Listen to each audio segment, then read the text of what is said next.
Mirëmbrëma dhe mirë se erdhët në Pik. Kushdo që mendon se protesta nuk prodhon gjë, gabohet rënd. Dhe kushdo që e konsideron atë si një rutinë, po investon për ta shuar atë e për të dekurajuar çdo person që marshon në bulevard çdo ditë për një të ardhme më transparente e një klasë politike më llogaridhënëse ndaj votuesve të saj. Përmenda votën si të vetmen formë demokracie të kalimit të pushtetit e ka ai që gëzon mbështetje më të madhe në popull, po kaq demokratike ndërkohë, është edhe dorëheqja e një lideri që ndan bindjen se gëzon mbështetje të madhe popullore dhe nuk friksohet të garojë edhe herë të tjera.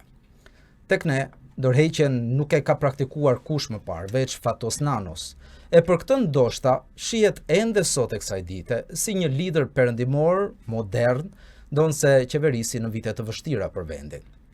Protestuesit sot po paksohen me grumbullimet, por po shtohen në radhët e qytetarëve që presin plot kërshëri, çfarë do të sjellë, qoftë edhe një përballje e vogël e protestuesve të pamosh përballë forcave të rendit.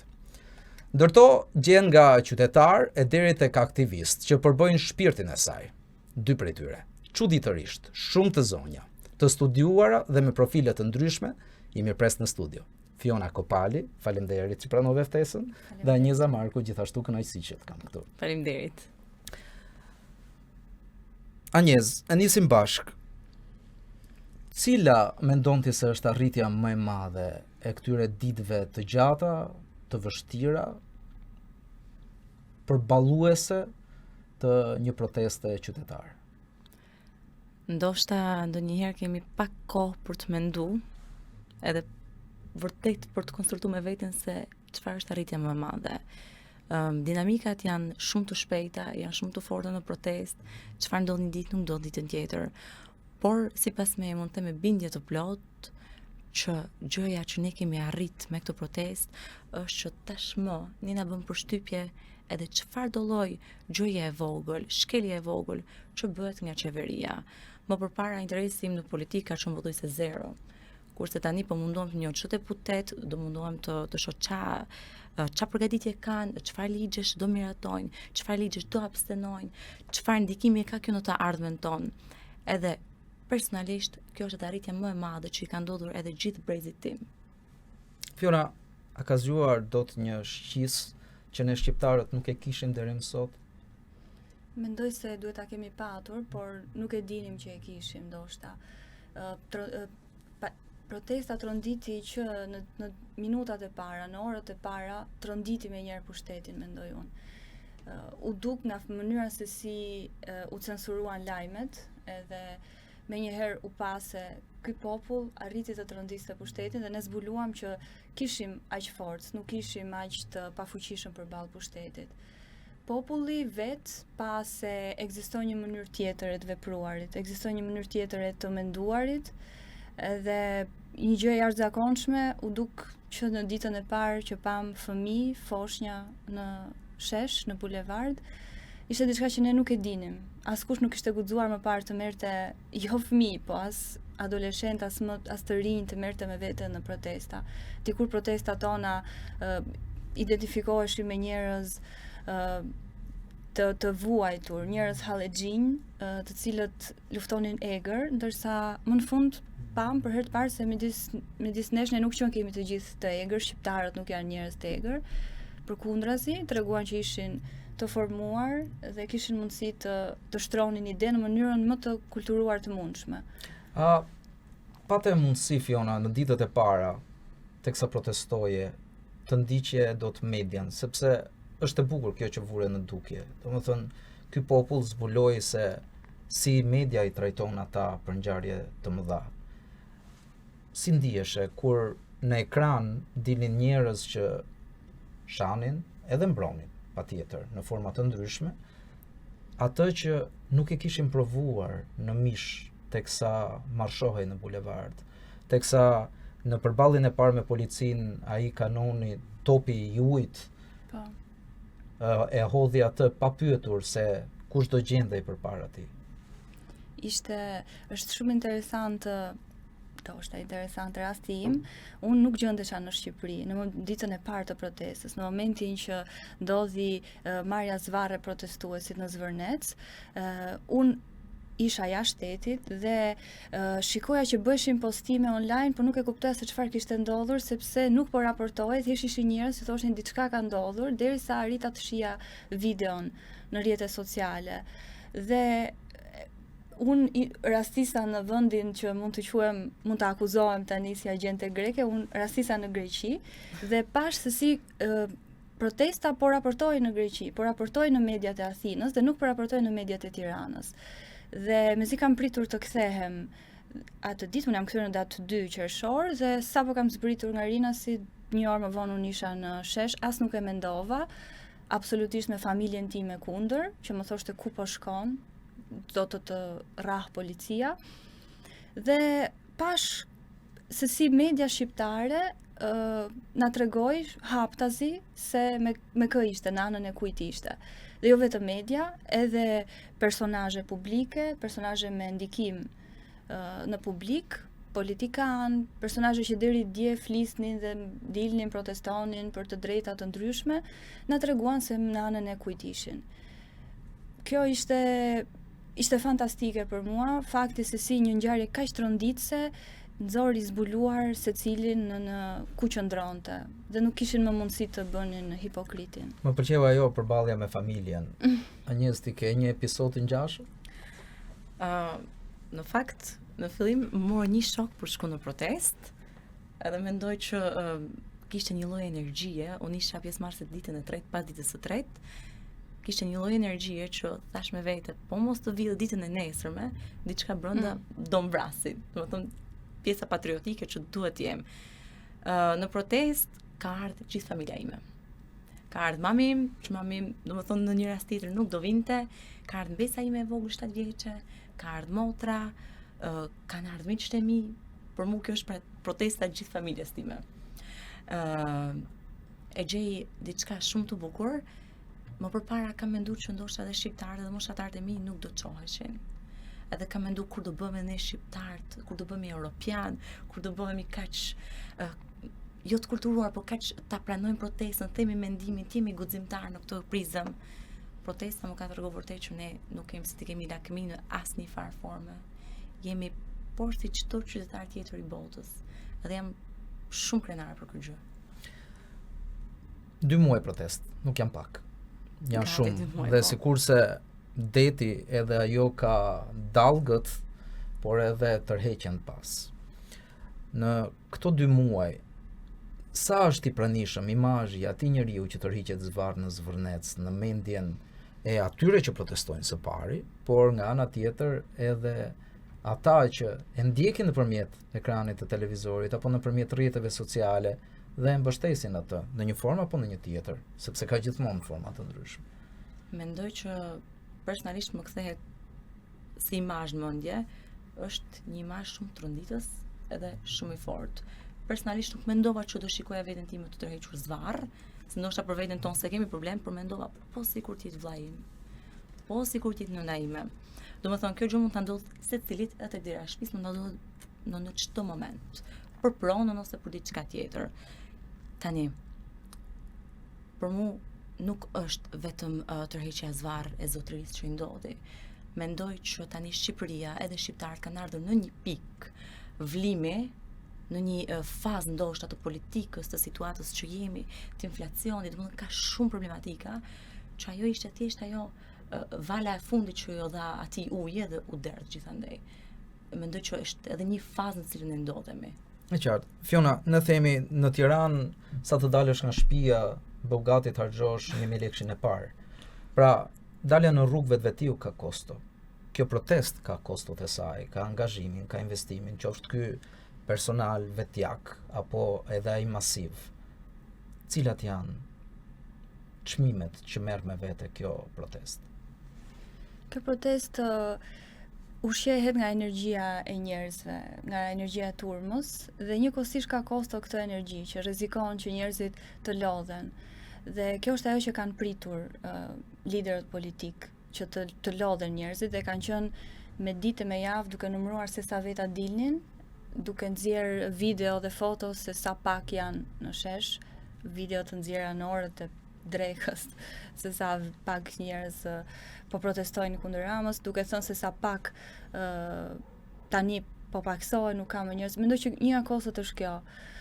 Kosta tjetër është që shteti po sheh që ka një masë shumë të madhe kundër dhe i duhet që ka kosto policin të cilën në disa momente dhe ka sakrifikuar në thonjza, e ka nxjerr përpara këtyre protestuesve si mish për top dhe kemi parë se si shteti nuk ka pyetur fare as për punonjësit që janë dhe ata pjesë e popullit, dhe ata binënash janë.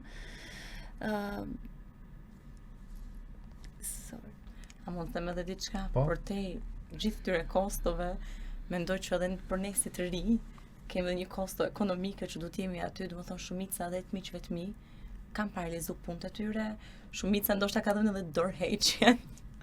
Jo si ajo e Ramës, domethënë edhe pjesa ekonomike besoj që është shumë e rëndësishme. Ndoshta ato lekët që ne kishim bërë gati për bërë pushime, nuk e di se ku, tani po i racionojmë që të jemi që ta kalojmë gjithë verën. Nga 7 do bëni 2 dhe do ishte një fundjavë mbushur plot emocion, vetëm për inat asaj 5 që ju mungon. Më beson me protestat e paradites, nuk kemi nevojë të shkojmë plazh, se kemi marrë rrezet e diellit. Dua të kaloj pak më vonë aty. Ideja është në këto protesta, ashtu sikurse në çdo grumbullim masiv njerëzish, ti nuk mund të vendosësh një nivel inteligjencë, nuk mund të vendosësh një kod veshje e asgjë tjetër. Pra janë të gjitha ngjyrat, të gjitha racat, të gjitha mendimet. Janë edhe ata turistët që thuhet se u trembën prej nesh, por duket se e shohin si një atraksion turistik të veçantë kjo që po ndodh në Tiranë. Në këndvështrimin tënd Anjes, apo bëhet si duhet? A ka diçka që ndoshta mund të ishte bërë më mirë? Njëherë me një person që fola tha që protesta nuk ka strategji. Që do të thotë, dinamikat nuk janë vetëm tonat, se ne jemi në një lloj shtytërheq edhe me qeverinë tonë aktuale, që ne varemi shumë nga njëri tjetri. A mund të kishim bërë gjëra më mirë? A mund të kishim koordinuar me njëri tjetrin shumë më mirë, që ndoshta numrat të kishim mbajtur sa më të lartë, ndoshta mund të ishim organizuar dhe me qytetet e tjera, duke mbledhur fonde me njëri tjetrin për të paguar autobusat për të ardhur në Tiranë, ose ne të shkonim gjithë atje, ndoshta mund të ishte bërë më mirë. A jemi në momentin që kemi akoma kohë që të shemi me njëri tjetrin për pjesën e mendimeve, sugjerimeve se si mund të bëhen gjërat më mirë? Jam me mendimin që po. Aty jemi shumë njerëz, shumë mendje të ndritura, besoj fort te kjo, shumë të rinj, shumë profesionistë në gjitha fushat e ndryshme, ka grupime, domethënë shoqëror me njëri tjetrin, siç mund të jemi me 3 miq të mi, që janë muzikant ose jurist ose avokat. Mendoj që po të përdorim aftësitë tona intelektuale me njëri tjetrin për të koordinuar, mendoj që mund të arrijmë në diçka të kënaqshme. Fiona, ka përfitues, ka humbës, ka investues të vazhdueshëm. Apo përfitojnë politikan nga kjo protest?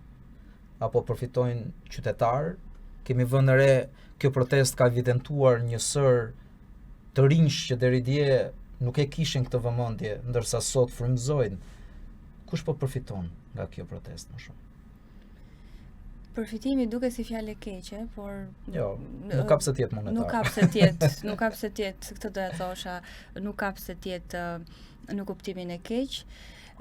Interesantja e kësaj proteste është se oligarkëve u desh të bënin një hap prapa dhe të dilnin në pa ndoshta disa biznesmen pak më të vegjël, të cilët mund të përfitonin diçka, shohin këtë protestë si mundësi për të përfituar, për të investuar në bizneset e tyre. Mua më bëhet shumë qefi që ka patur të rinj që kanë spikatur dhe janë krijuar mundësi, po marrin hapësirë qoftë në media, qoftë online. Jo të gjithë janë bërë pjesë e të dalit në media, ju e dini se bojkotoni media është një nga thirrjet më të përnaçme në protest. Ka shumë njerëz të cilët përfitojnë, po në fund përfiton populli, përfitojnë ata fëmijë të vegjël që janë në bulevard. Mua më bëhet tmerrsisht qefi kur shoh fëmijët e vegjël, të cilët ndoshta nuk e kuptojnë se ku janë, Pikërisht sepse atyre u duket normale, për ta është normale të protestosh, të dalësh në shesh dhe të pikturosh, të vizatosh flamingon. Ata, prindët e tyre bën një investim të jashtëzakonshëm që i nxorën këta fëmijë në shesh dhe ata nesër do të jenë në fytyra e Shqipërisë së ardhme, e cila do të ketë të rinj të cilët do të rriten, edhe për ta do të jetë krejt normale. Përfitimi më i madh është absolutisht e brezi ri. Kjo protest e para në historinë tonë, po ndoshta edhe në Europë dhe në botë është unike. Unë mendoj që Europa, e duam Shqipërinë si gjithë Europa, që ka qenë thirrje para 30 vjetësh, sot për ne nuk ekziston më, se mendoj që Europa do që të bëhet si Shqipëria. Neve jemi shembull se si mund të bësh një protest dhe në fakt është përdorur nga politikanët italianë të paktën, edhe ata grekë është përdorur shumë protesta shqiptare. Mua më vjen mirë, vetëm mirë mund të ketë, sepse pam që Shqipëria përfitoi një imazh të jashtëzakonshëm, një publicitet të cilën sado që jemi munduar t'ja bëjmë me turizmin, prap ne kishim njollën e shqiptarëve që merren me drogë, me mafje, dhe njerëzit në botë kuptuan që shqiptarët nuk janë të gjithashtu, madje janë thjesht një grush njerëzish që na kishin nxjerrë neve namin e keq, dhe bota e pa se si janë shqiptarët dhe tani presin biletën për të ardhur për të qenë në protestë. Për të qenë në protestë, e vërtet. Fitore e madhe. Anjez, bojkotoni mediat personalisht si një person që kam mbi 2 dekada që punoj në media, kjo më dhimbte. Por nuk ishte vetëm bojkotoni mediat, ishte bojkotoni opozitën, bojkotoni partit, pati përballje gati edhe fizike me përfaqësues të partive edhe të reja, qofshin ato që vinin dhe të ishin pjesë. Një strategji pozitive, përfituese, apo ndoshta nëse nuk do kishit bojkotuar partit opozitën në përballjet me policinë te parlamenti, do ishit më shumë, do friksonit më shumë, do stepeshin më tepër. Kjo është sipas me është tik me dy presa. Domethënë, mendoj brezim, por edhe unë jemi kaq të friksuar që këtë protestën tonë të bukur qytetare do e mbërthejnë këto parti politike, saqë muajin e parë, rreth muajit të parë, vazhdoi kjo që nuk duam asnjë lloj partie politike, nuk duam asnjëherë që kanë qenë përfshirë politikisht, që ta mbajmë sa më të pastër. Por ndërkohë koha tregoi, ndoshta edhe ne na bëri të kuptonim që jo gjithmonë njerëzit që kanë qenë një parti politike nuk e duan shfuqizimin e ligjit 2124. Domethënë, jam me mendimin që s'po them të gjithë, por shumica e njerëzve, edhe nëse janë në parti politike, nëse aty vinë si individ për qëllimin edhe kauzën e përbashkët, le të vinë. A ka aty parti në të cilën po shfrytëzojnë për të bërë fushatën e tyre elektorale? Mund të ketë, por mendoj që dëshira jonë qytetare nuk do përfshihet kur me fushatat e tyre dhe nuk do bëhet kur pjesë e tyre. Qartë, por mesazhet, vendimet, 5 pikë i famshëm, kërkesat e vazhdueshme, a mbeten legjitime pavarësisht 2 muajve që kaluan? Protesta ka marrë disa forma, ka avancuar. Çfarë shkërkuar ditën e parë nuk kërkohet sot, ose janë shtuar kërkesa, disa janë lënë rrugës. Kjo protest në vijim të mendimit më parshëm, do thosha që kjo protest është si një autobus ku secili ka stacionin e vet ku do të zbres.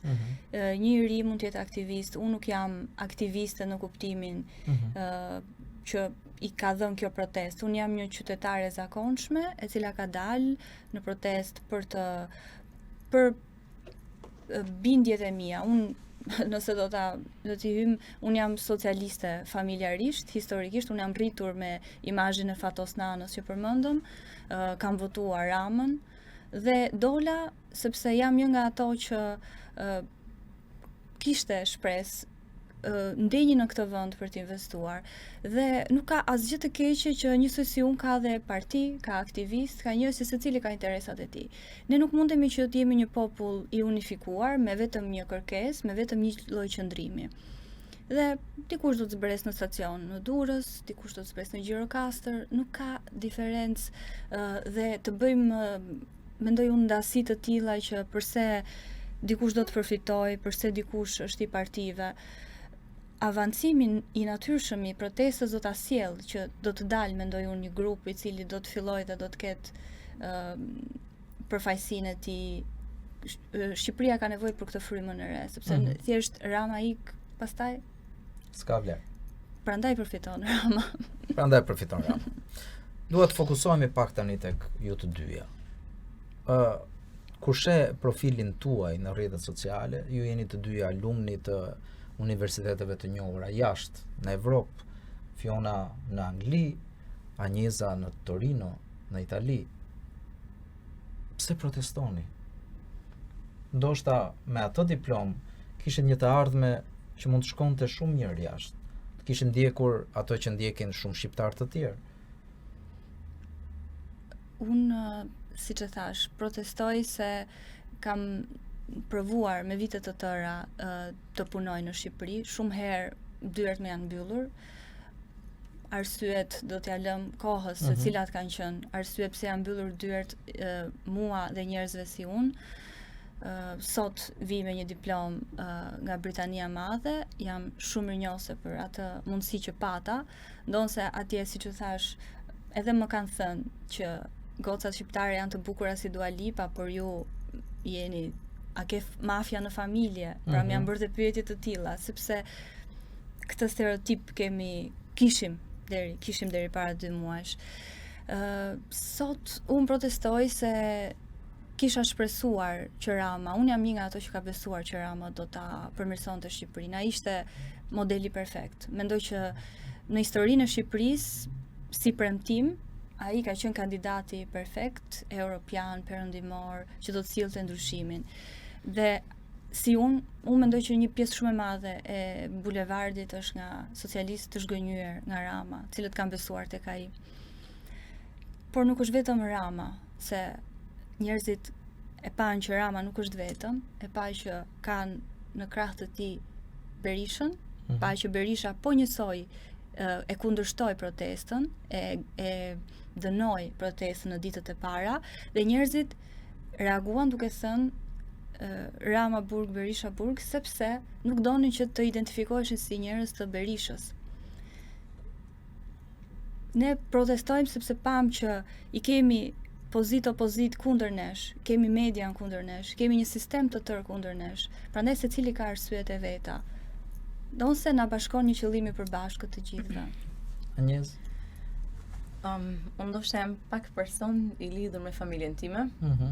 Kam një mbes të vogël, që e du shumë, edhe nuk do doja që të shkoja të zhvillohesha pa çka që mund ta bëj, edhe e kam bërë, pa shiku mamën time të plaket, pa shiku motrën time të lullëzoj në karrierën e saj, jetën e saj, pa shiku mbesën time të rritet.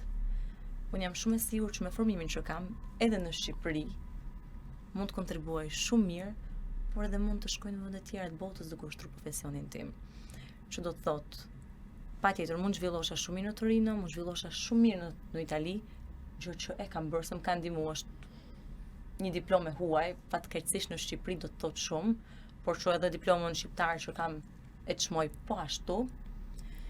Mendoj që si të rinj, që ka shumë tani edhe po shumë se sa shumë të rinj kanë ikë, duam të kthehemi në Shqipëri.